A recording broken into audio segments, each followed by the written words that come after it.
बिस्मिल्लाहिर्रहमानिर्रहीम अस्सलाम वालेकुम। एक्सरसाइज 3.5 और इसका क्वेश्चन नंबर 1 है, find the value of each of the determinants. यानी इसमें तीन पार्ट्स दिए हुए हैं जिनका हमने डिटर्मिनेंट फाइंड करना है। उर्दू में इसको मक्ता कहते हैं, मॉड भी कहते हैं, ठीक है जी।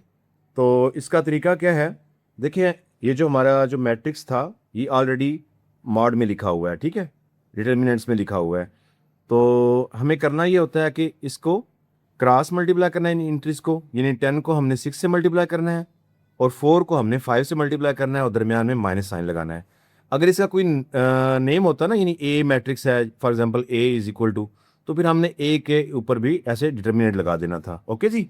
लेकिन अब नहीं है, इनके नाम नहीं है, तो चलिए हम इनको डायरेक्ट सॉल्व करते हैं। तो सोल्यूशन में क्या है जी, 10 इसको क्रॉस मल्टीप्लाई करें 6 से, दरमियान में माइनस, और 4 को 5 से या 5 को 4 से आप मल्टीप्लाई कर देंगे, ठीक है जी। ओके, तो साइड पे अगर ब्रैकेट लगाना चाहें तो लगा सकते हैं, ना भी लगाना चाहें तो इसमें हर्ज नहीं है। अब 10 को 6 से मल्टीप्लाई करें तो ये हमारे पास 60 आ जाएगा। इस तरह 4 को 5 से मल्टीप्लाई करें तो ये 20 आएगा, तो प्लस माइनस माइनस 20 हो गया। 60 में से 20 को निकाल दे तो ये हमारे पास 40 आ रहा है। तो इसका जो डिटर्मिनेंट है वो हमारे पास 40 आ गया है। नेक्स्ट इसके जो दो पार्ट्स हैं वो भी मैंने लिख दिए हैं, ठीक है। तो बारी बारी इनको भी सॉल्व कर लेते हैं। तो इसका जो हमने डिटर्मिनेंट फाइंड करना है, इसमें क्या करेंगे जी, इसको क्रॉस मल्टीप्लाई करेंगे, -5 मल्टीप्लाई -7, ठीक है, दरमियान में माइनस का साइन आता है, और 3 को 8 से या 8 को 3 से कोई भी आप मल्टीप्लाई कर सकते हैं, ठीक है जी। यानी 8 मल्टीप्लाई -3, ओके। तो मज़ीद इसको कैलकुलेट करें तो माइनस माइनस प्लस, 7 5 टाइम 35 होता है, ये भी माइनस माइनस प्लस, 8 3 टाइम क्या होता है जी, 24, ठीक है जी। अब इसको ऐड कर लेते हैं, तो इनको ऐड करने से ये आएगा जी 59, ठीक हो गया जी। नेक्स्ट हम थर्ड पार्ट को भी कर लेते हैं। नेक्स्ट पार्ट नंबर 3 है जी, इसमें देखें तो इसमें भी हमने डिटर्मिनेंट्स ही फाइंड करना है, तो क्रॉस मल्टीप्लाई करते हैं जी। यानी 3 को करें 2 से मल्टीप्लाई, माइनस 0 को 8 से कर लेते हैं, 0 मल्टीप्लाई 8, तो ये हमारे पास 3 2 टाइम 6, प्लस माइनस माइनस, और ये ज़ीरो हो जाएगा, ठीक है। तो यानी -0, या फिर इसकी ज़रूरत नहीं है, तो जस्ट हमारे पास ये 6 आ जाएगा, इसका डिटर्मिनेंट, ओके हो गया जी। नेक्स्ट हमारे पास क्वेश्चन नंबर 2 है जी, इसमें कह रहे हैं find whether the following matrices are singular और नॉन सिंगुलर। यानी जो मैट्रिक्सेस हैं, 4 इसके पार्ट्स हैं, जिसमें से 2 मैंने लिखे हैं, ठीक है, 2 बाद में करते हैं। तो ये बताने हैं कि ये सिंगुलर है या नॉन सिंगुलर, यानी कि ये नादिर कालब है या गैर नादिर कालब।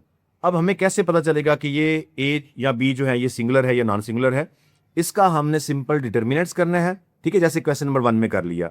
तो अगर आंसर इसका आ गया 0, फिर ये होगा सिंगुलर, ठीक है। अगर जीरोस के अलावा प्लस माइनस कोई भी आंसर आ गया, फिर ये नॉन सिंगुलर होगा, ठीक है जी, यानी कि गैर नादिर कालब होगा। तो चलें इसको स्टार्ट करते हैं। ए का हम डिटर्मिनेंट करते हैं जी। तो चलें, इसका नाम भी अब दिया हुआ है ए, तो इसके ऊपर भी ये डिटर्मिनेंट लगा देंगे, और ये जो मैट्रिक्स है इसको भी डिटर्मिनेंट्स में लिख लेंगे, ठीक है जी। 5 3 3 एंड 2। तो अब इसको सॉल्व करते हैं। सोल्यूशन में क्या है कि क्रॉस मल्टीप्लाई करना होता है, यानी 5 को 2 से मल्टीप्लाई करें, 5 मल्टीप्लाई 2, दरमियान में माइनस साइन लगाना होता है, और 3 को 3 से मल्टीप्लाई करें तो ये आएगा 3 मल्टीप्लाई 3। 5 को 2 से मल्टीप्लाई करने से आ रहा है 10, -3 को 3 से मल्टीप्लाई करने से 9 आ रहा है। अब 10 में से 9 को कर लें माइनस, तो ये 1 आ रहा है, ठीक है जी। ए का डिटर्मिनेंट जो है वो आ रहा है 1। अब क्योंकि ये 0 नहीं आया, लिहाजा ये जो हमारा नॉन सिंगुलर यानी गैर नादिर कालब होगा। अगर 0 आंसर आता तो फिर ये सिंगुलर होना था, ओके जी। तो हम यहाँ पे लिखेंगे नॉन सिंगुलर मैट्रिक्स, ठीक है जी, नॉन सिंगुलर, ठीक है, सिंगुलर या फिर मैट्रिक्स भी लिख सकते हैं आप। नेक्स्ट इसमें बी मैट्रिक्स है जी, ठीक है, इसको भी हमने बताना है कि ये सिंगुलर है या नॉन सिंगुलर है। तो बी का भी डिटर्मिनेंट कर लेते हैं, ठीक है जी, उर्दू में इसको मक्ता कहते हैं, ओके जी, या आप मॉड भी कह सकते हैं, डेट भी कह सकते हैं, ओके जी। तो बी का डेट किसके इक्वल आएगा जी, क्रॉस मल्टीप्लाई करें, 7 मल्टीप्लाई 6 -2 मल्टीप्लाई 21। अब इनको मल्टीप्लाई करने से, 7 को 6 से मल्टीप्लाई करें तो ये क्या आएगा, 42 आएगा, -2 को 21 से मल्टीप्लाई करें तो ये भी 42 आ रहा है, ठीक है जी। तो 42 में से 42 को माइनस करें तो 0 आएगा। अब देखिए इसका आंसर 0 आ गया ना, यानी बी का आंसर 0 आया है, लिहाजा ये कौन सा होगा, सिंगुलर होगा जी। ठीक है, सिंगुलर। तो मैट्रिक्स साथ में लिखना तो लिख लें, नहीं भी लिखना तो कोई बात नहीं इसकी। ठीक है जी, सिंगुलर मैट्रिक्स। नेक्स्ट हमारे पास सी एंड डी दो मैट्रिक्स रह गए हैं, इनको भी चेक करना है कि सिंगुलर है या नॉन सिंगुलर। तो कैसे होगा जी, डिटर्मिनेंट से। ओके हो गया जी, 13, 5, 7 एंड 3। तो डिटर्मिनेंट्स कैसे होगा, इनको क्रॉस मल्टीप्लाई करेंगे, 13 मल्टीप्लाई 3 माइनस 7 मल्टीप्लाई 5। अब 13 को 3 से मल्टीप्लाई करें तो ये आ जाएगा 39, माइनस 7 को 5 से मल्टीप्लाई करें तो 35 आएगा। तो 39 से 35 को माइनस करें तो ये हमारे पास क्या बच रहा है पीछे, 4। ओके जी, यानी सी का जो डिटर्मिनेंट है, मक्ता जो है ये 4 आ गया है।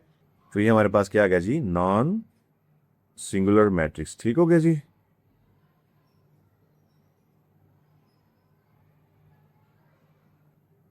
नेक्स्ट डी मैट्रिक्स को देखें तो इसको चेक करते हैं।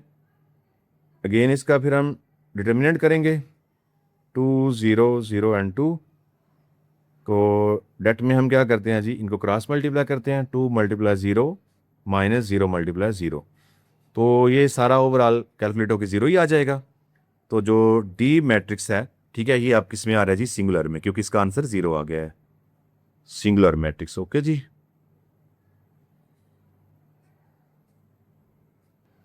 नेक्स्ट क्वेश्चन नंबर 3 है, find the value of x, यानी हमें एक्स की वैल्यू फाइंड करनी है व्हेन ए जो मैट्रिक्स है, ठीक है, इज अ सिंगुलर मैट्रिक्स, यानी ये जो ए मैट्रिक्स है ये सिंगुलर है।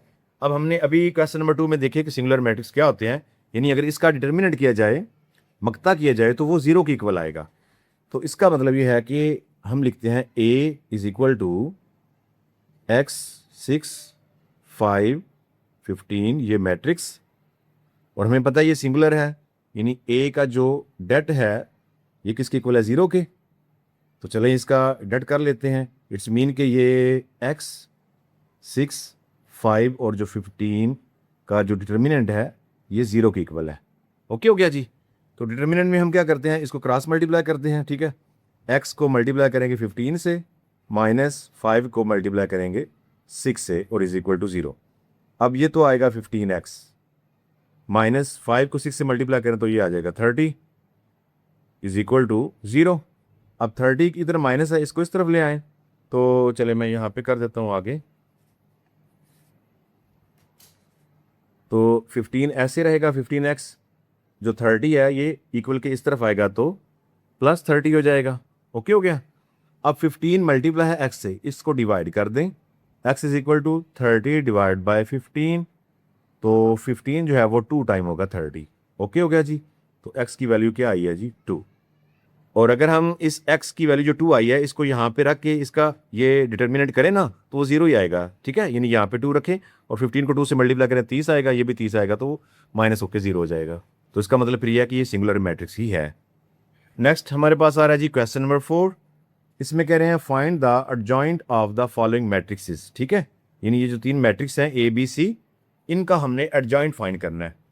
तो स्टूडेंट ये बहुत सिंपल एडजॉइंट कैसे करना है जी, इसमें हमने ये जो पहली एंट्री और ये जो लास्ट वाली एंट्री होती है ना ये, ठीक है, डायगोनल में, इनकी हमने पोजीशन चेंज करनी है, यानी जगह चेंज कर देनी है। जैसे ये ए है, ये डी है, तो डी यहाँ पे चला जाएगा, ए यहाँ पे आ जाएगा। और ये जो बी और सी, ठीक है, इस तरफ जो क्रॉस में एंट्रीज होती हैं, इनके साइन उल्ट करने होते हैं। प्लस में है तो माइनस कर देना होता है, माइनस में है तो प्लस कर देना होता है।